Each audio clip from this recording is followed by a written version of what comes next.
I've been hearing all over the internet that Paladins have lost their way in 2024, but I've also been hearing something else.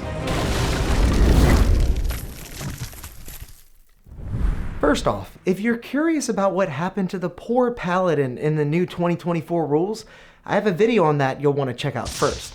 It covers that and a little bit more. The gist is that our favorite holy warrior no longer gets to smite as freely as they did before, and I think that's done a real number on their damage output. But maybe we've been playing Paladins wrong.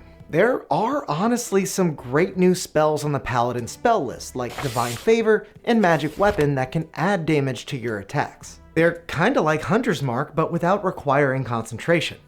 Sorry, Rangers, but that's another discussion for another video. And maybe that means it's time that Paladins take a page out of the Rangers playbook.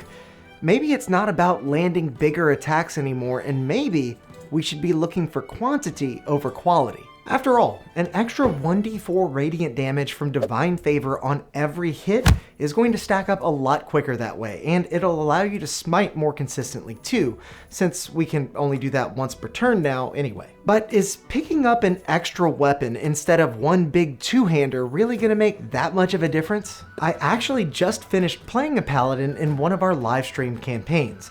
Besides his outrageously silly voice and the ability to make people roll their eyes unfailingly, Bramble the Harengon was what you might expect out of your average Paladin.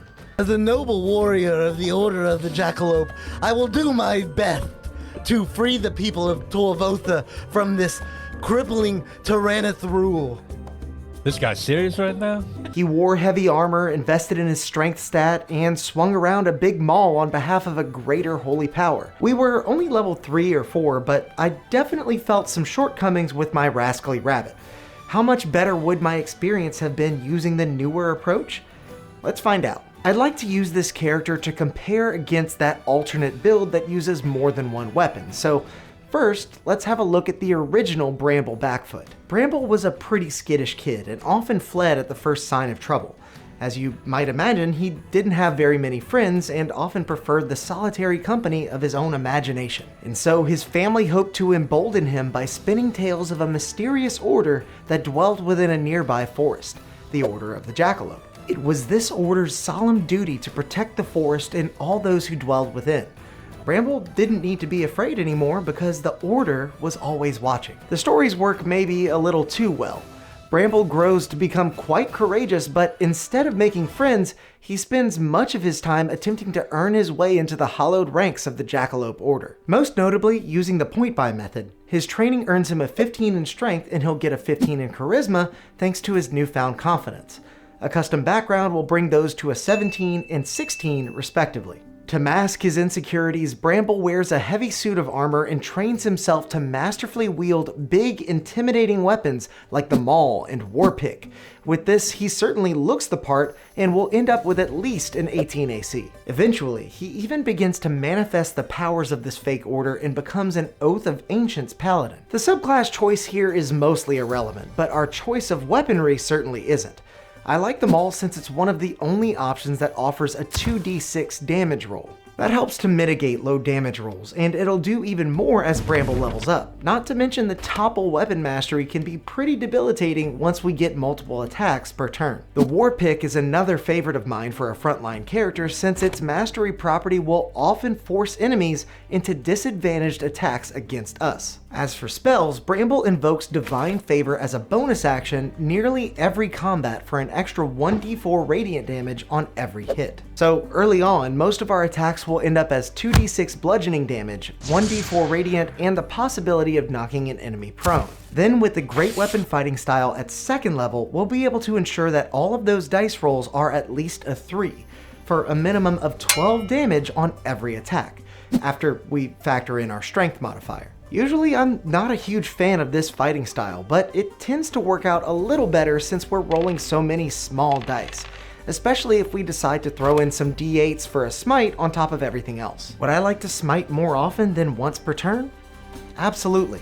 But Divine Favor and Great Weapon Fighting are still keeping this version of Bramble somewhat competitive. Yes, a +1 to our AC from the defense fighting style might end up being statistically better than the deceptively tiny damage boost we get from Great Weapon Fighting, but I'm trying to squeeze out every last ounce of juice from this typical approach to building a paladin. For those of you confused as to how never rolling lower than a 3 only amounts to an extra 2 damage on average for each attack, you can check my math and thank statistics for being so soul-suckingly boring. At level 4, we'll boost our strength to 18 for a +4 modifier on those attacks as we pick up the Great Weapon Master feat. This, like the Paladin class at large, isn't as good as it used to be, but it will give us a little extra damage on each hit and the possibility for an extra bonus action attack if we crit or fell an enemy with a heavy weapon like the Maul. At 5th level, things start to compound a bit as we unlock an extra attack each time we take the attack action. That'll bring our damage potential each round to 46 bludgeoning, 2d4 radiant,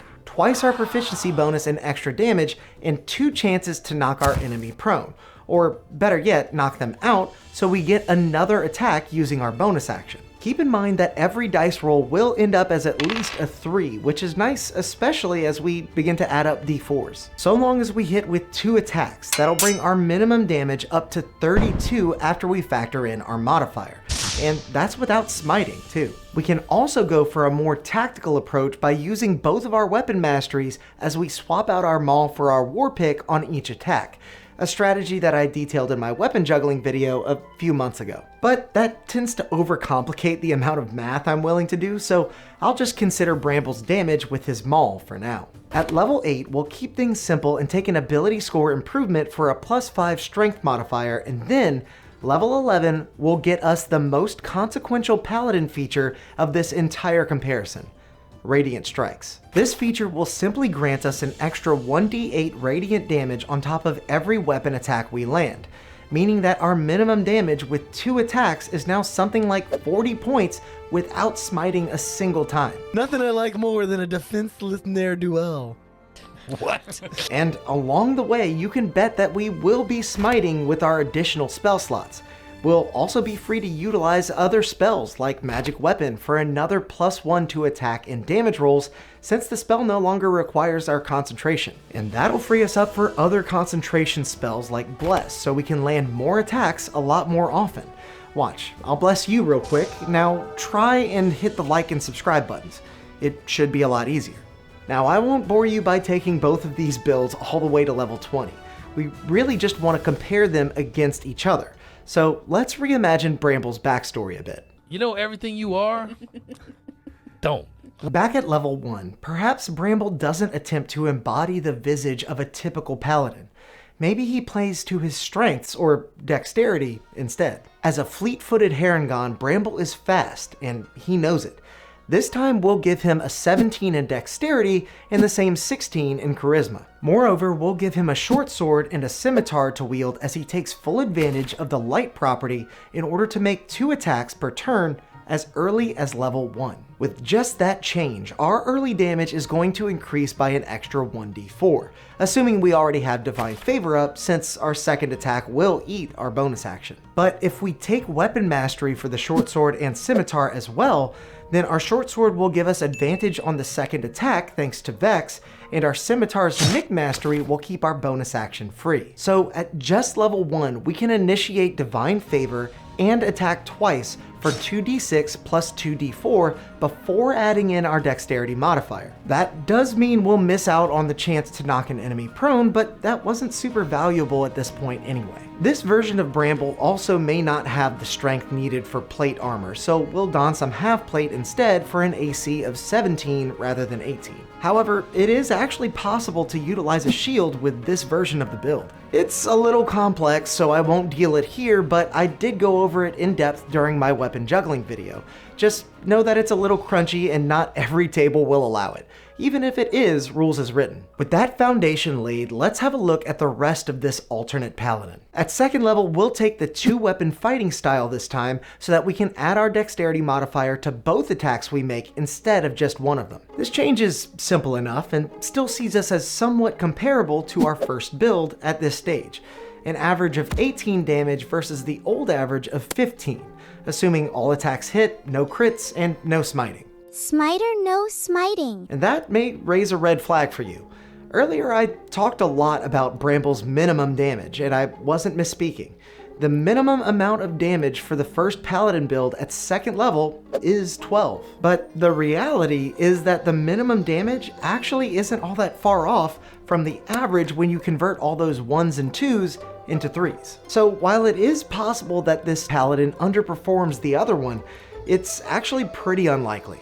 And that gap continues to widen at level 4. Here, Bramble Reloaded will take the dual wielder feat so that he can make yet another attack using his bonus action on turns when it's available. Now, the 2024 Paladin is pretty bonus action hungry, so I don't think it's fair to assume we'll get that every time. Sometimes we'll want to smite, sometimes we'll need to set up Divine Favor, sometimes we may need to heal with our Lay on Hands, and later we may want to cast Bless or use Channel Divinity. So I'll ignore the extra bonus action attack for now, just like I did for the bonus action attack the first build got from Great Weapon Master. Instead, let's just consider our 5th level where we'll get a 3rd attack we can use while keeping our bonus action free. Here, the first build actually regains some ground with an average of 36 damage versus the dual wielding 30 damage without the bonus action attack and 40 damage with it. I know these are a lot of numbers I'm throwing at you, and I am also assuming that all these attacks hit, which is unrealistic. The point is that both of these builds are surprisingly similar up to this point. Not the same, just similar. But finally, that all changes when we reach the 11th level ability I mentioned before. Once again, Radiant Strikes grants Bramble an extra 1d8 radiant damage on every weapon attack they land. One of these builds will typically hit with 2 attacks, and the other can reasonably go for 4. With a +5 dexterity modifier, that means our original build settles at an average of about 50 damage per turn, while the dual wielder gets 62 if they swing 4 times and land all their attacks. Again, this is assuming that Divine Favor is set up and that no crits or smites occur either.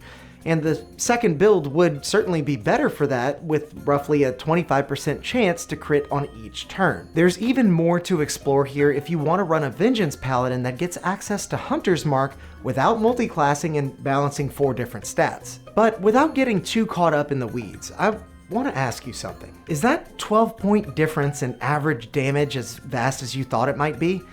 I know it was less than I imagined. Further, is that 12-point difference worth you changing your character's backstory and flavor?